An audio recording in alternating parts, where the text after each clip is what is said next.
Queenie came to work with us when she was about 15, so what was that, Queenie, about 4 years ago? 4 years ago, yeah, 4 years ago. And I think what I saw in Queenie was a vulnerability, but at the same time a lot of character and a strength of character. I saw a little bit of myself, and I think with all the young people that I come in contact with, and well, pretty much everyone, but I think young people more, is when I see something in somebody, I want just naturally to help bring it out. And I think that over the last, Queenie's the youngest person that's ever come in to work in the organisation. Even Lucy, our daughter, was 17 when she started working here. I mean, she lived it as a kid. I think when I see something in somebody and I see that strength of character, and Queenie's a really, really strong sense of character, even though she doesn't quite realise that yet.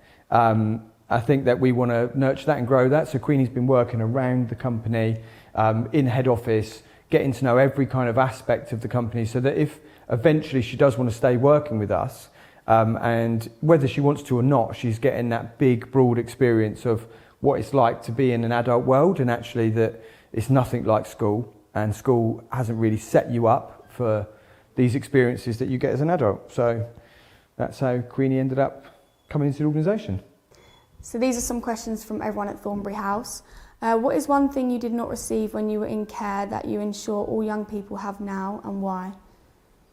So this question is an amazing question. So whoever wrote it is absolutely incredible. I think my biggest thing that I didn't have when I was in care was a future. I didn't have purpose, and I think that I wasn't in a system that allowed people, the adults around me, to praise me enough or give me enough support to let me see that I could have a future and that I was worth something. And so I put no value on myself, and I actually believed at one point in my life that I wasn't good enough to do anything apart from be a drug dealer and a criminal, because the people in my children's homes were constantly telling me I was going to be in prison. I was getting arrested nearly every day, and it looked like I was going to go to prison, and that was my lot. And I think that the gift that I hope our organisation gives is the incredible people. I've had a few really, really incredible people come into my life and go out of my life, but leave me with something, and they might not even know they've done it. And that might be as much about me as it is about them, but I think my message is that I want those people in our homes. I want those individuals, whether you work for us for 50 years or whether you work for us for 5 weeks.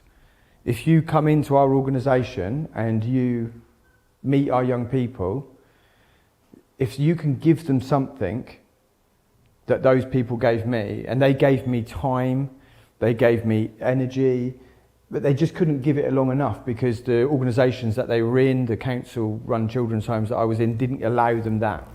So now that's what we do. We train our staff, we engage our staff, we try and work with the people and the teams to make sure that our kids are given that gift to believe that they can have everything. And I think I said earlier in my story, I've been judged my whole life, and I think that judgment has held me back, because I was judged for being an absolute wrong-un, stealing cars, smoking drugs, doing all sorts of things that were stupid.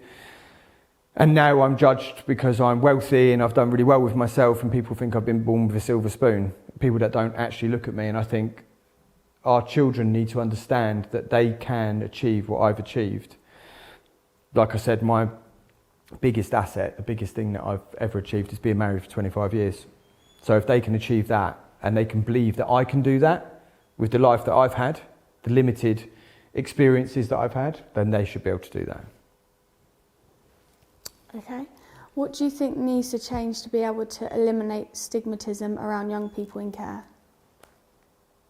It's a very complicated question. In essence, I think education.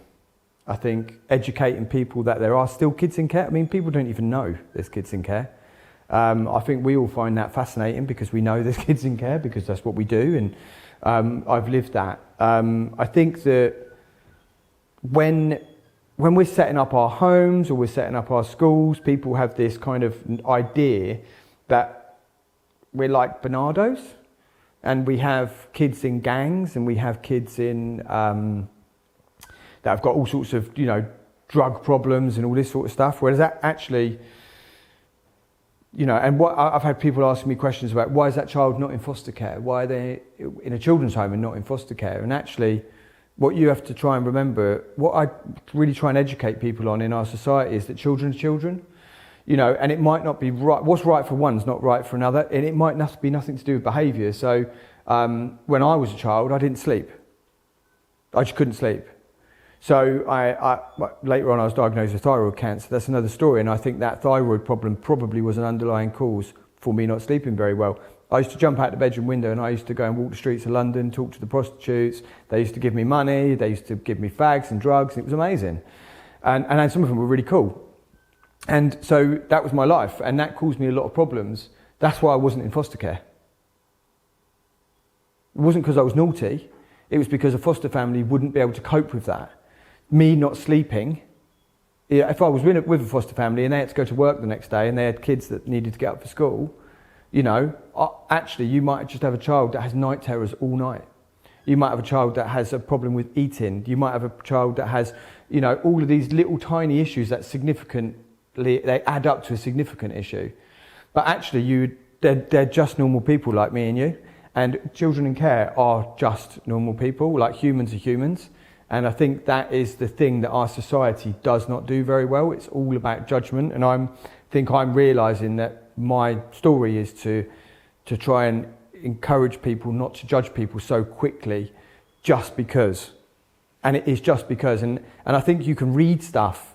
You can read a paragraph and read so much into it, but then if you don't look at the book and you don't actually read through the whole book, you're never going to know the full picture. And I think that's the only way that we're going to, is by telling people the real truth of, they see all this crap on telly about kind of, you know, gangs going into children's homes and causing all of these horrible things that happen.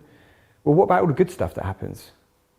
What about every child that in our organisation that went on holiday last year, or they passed their GCSEs, or they've just gone to university and they've passed their university degrees, and they've got their master's degrees, and they've moved to different countries and they've done amazing things with it? What about that? No one talks about that. And I think that education and people understanding is probably the answer to that question. Okay, and I've just got one question from me. What is your favourite part about helping young people? I think I think I like helping people in general. Young people give me the reward because they've got their whole futures ahead of them. The younger you are, the more potential you have. The older you get, sometimes you haven't got as much energy, you haven't got as much time, you're limited by resources. When you're a child, you feel like you've got nothing. You feel like I felt as a child that I had nothing at all to give. And I think that's because I didn't really understand that I had everything to give. And when you're so young, when you're your age, you have more energy and you have more focus than you're ever going to have. And your result, you just don't see it yet. It's like you've got all these toolboxes in a game that you haven't unlocked. So you play Roblox or whatever the little ones play, and you haven't unlocked those levels yet. But they're all fucking there.